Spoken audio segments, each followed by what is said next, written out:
腹渡が煮えくり返りましたが、その点食堂のご飯は無駄にカツ丼とかハンバーグとかカレーライスとか。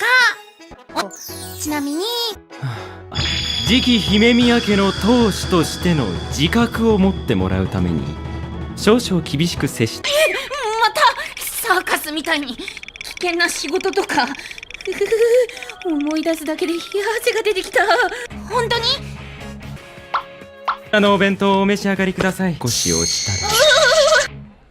たらア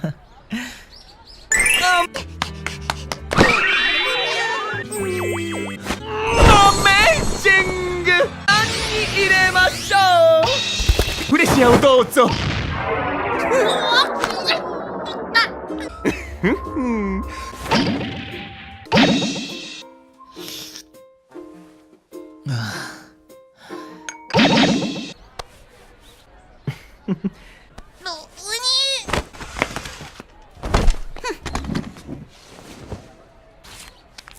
我らは全ていいえ、世界を掌握するアイドルになってもらわなければ私がお仕えした意味がありません。